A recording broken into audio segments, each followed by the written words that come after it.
There was this woman who came from absolutely nothing. She was a sponsored child as she went through school, didn't even have a rupee to her name. Her fate did change a couple of years, many years later. She met a very successful businessman, got married to him, shared a beautiful marriage with him.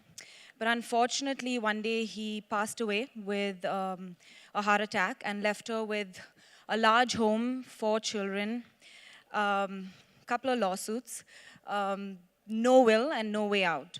So she had to start from scratch. She had to go to something that she knew a little bit of, and that was clothing. So she started stitching garments every day from her house and built the garage into a small little workshop. Many years later, that workshop turned into one of the biggest garment export organizations in South India. That woman, of course, was my mother, a force to be reckoned with, a woman who would walk into the room and shake it up, someone who defied all the norms, was the creator of her destiny. Very, very successful, very proud, very strong woman. And she was someone who was a breadwinner of the family. She was the man of our home. But one day in August 2010, I walked into her room to see a very unusual sight. She was lying in bed. It was 10 a.m. She hadn't gotten out. She hadn't had a breakfast or gotten up ready to go to work. And my mother was the type of person where she would have chemotherapy one day, and the next day she was up and about and back at work. So I walked up to her and I asked her what had happened, and she looked straight into my eyes and she said, Samara, today I'm not getting out of bed and I'm not hungry. I remember thinking in the deepest part of my being that she had decided to give up her fight on cancer. She had been battling cancer for the last 6.5 years. She had outlived all prognosis, timelines, case studies. She was diagnosed with small cell carcinoma of the cervix, a very rare and aggressive type of cancer, one that has a prognosis probably less than a year. But she kept going very well. And the doctors were confused. They didn't know what was going on. They actually wanted to document her case. But not that day. That day in August, she decided her time was up. And exactly 1 month later, on the 6th of September 2010, she surrendered. My mother was the creator of her life and now her death. I, on the other hand, lived a very different life. I was what you might call a spoiled little brat. I was the youngest of 4 siblings, still am, of course, and was overly protected. All I cared about was how many hours I spent in the gym, how many calories I had eaten for the day, which boys were calling me. Was I the most popular girl in class? I had decided like this whole education thing wasn't for me. So I barely made it from class to class. And I remember when I was getting into the 9th grade, school called my mother over and they said that, we think that your daughter needs to be put into something called the learning lab. A very soft and polite way of saying that your daughter needs some serious attention. She's going down. And I remember feeling so small and underconfident every morning when I walked into that learning lab and saw the rest of my friends, some of which are here, walk into the normal classroom. I had even more so decided that education wasn't for me.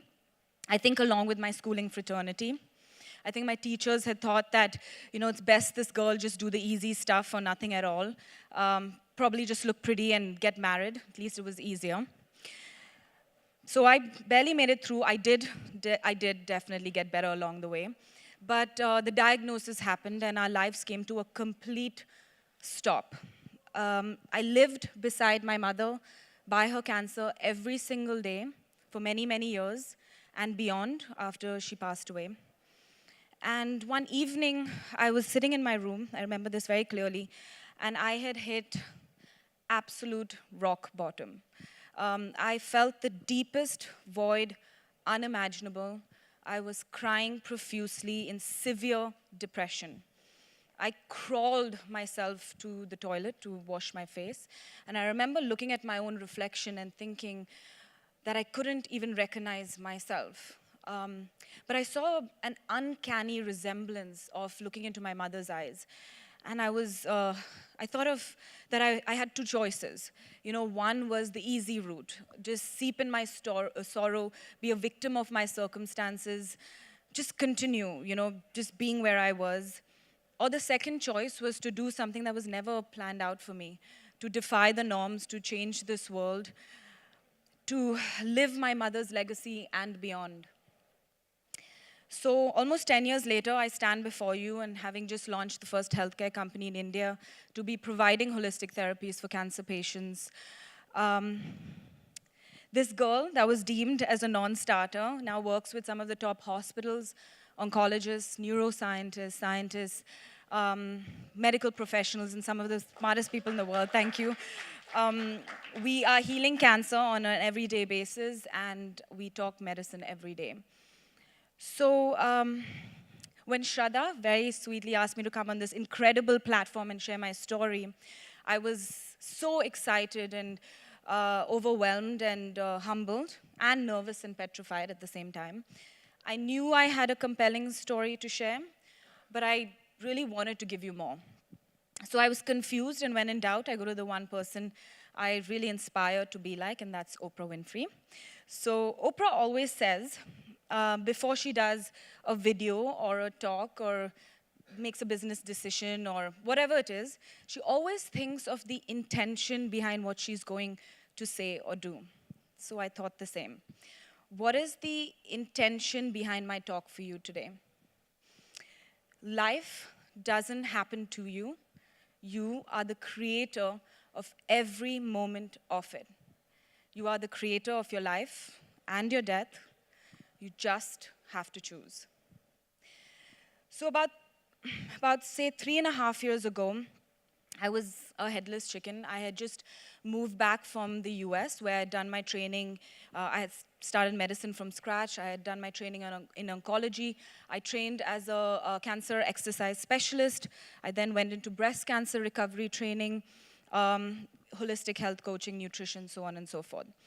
I walked into one of the top cancer hospitals in the world called Memorial Sloan Kettering in New York City, and I was very privileged to get to meet with the founder of the Integrative Oncology Unit there, Mrs. Barry Castellet. And I sat across her and I said, Mrs. Castellet, I have this absurd idea and vision. I want to do what you're doing here exactly in India. I want people in India to have access to these therapies at home. But this was a plan that was never laid out for a girl like me. I am not a medical doctor. And she looked at me and she said, well, if you don't try, you will never know. And if you're okay not knowing, then don't try. So I packed my bags, I moved back to India. I wanted to understand Indian healthcare. So I went to Tata Memorial Hospital in Mumbai city, where it's, you know, you learn everything you need to learn about cancer over there. And I was ready to launch the Carer program. I was ready to launch a company that was going to be saving lives. I had put so much time, effort, money, love, everything into this, and it had to work, or so I thought. So initially, we launched the Carer program as a tech platform, and it failed. Now, my ego, of course, said it was way beyond its time. India's not ready for it. But it was an epic fail. I just couldn't, for the life of me, understand why. I went to every hospital, every doctor, every cancer patient, their family member, their dog, trying to convince them to get this platform. But they didn't understand it, they didn't want it, and most importantly, they didn't need it. But I couldn't stop. I got to keep trying, right? So, and of course, persistence is key. Now, persistence is not key anymore when you're first, you're second, you're third, and more or less every sale after that comes from pitied family members and friends. And I remember sitting with my sister and trying to convince her, or more like beg her, to buy the platform because I needed to reach my sales targets. We were bleeding money. And that's when I knew that I had failed. I didn't admit it, but I knew it. I wasn't creating, I was resisting. Sitting in a hotel room in Mumbai City with my sister, depleted of all my funds and ego. As usual, she was giving me this pep talk that was going into one ear, coming out of the other. But she said something that truly resonated with me. She said, every successful entrepreneur needs to know the pulse of their business. Every entrepreneur needs to understand what their customer needs, not what they think they need, what they really need. Do you know what your patients really need, Samara? So the problem wasn't that I didn't know what they needed. I knew exactly what was needed. I just didn't think, honestly, that I could be the one giving it to them. There was an immense amount of self-doubt. I questioned my capability. How could this girl, who was, had to do the easy stuff or nothing at all, be starting a healthcare company in India? This girl who basically saw more F's on her paper than anybody else, who was afraid of raising her hand in class because she was convinced that what would come out would most probably be some ridiculous question that would be laughed upon. How could this girl be healing cancer? But then I remembered the time I looked into her eyes, and then the time I looked into my own reflection and made that choice. I had seen, touched, felt, lived up close and personal to cancer every single day for so many years. I had experienced how much emphasis was put on medical treatment and none on the human being, none on lifestyle, none on dealing with the emotional and mental constraints of a cancer patient and their family members. Patients were treated like numbers, and we moved on to the next. So I knew exactly what was needed for cancer. And I put my head down, I did a 180, I started feeling the pulse. I sat patiently with every patient I encountered, listening to what they had to say, what they wanted, and most desperately what they needed.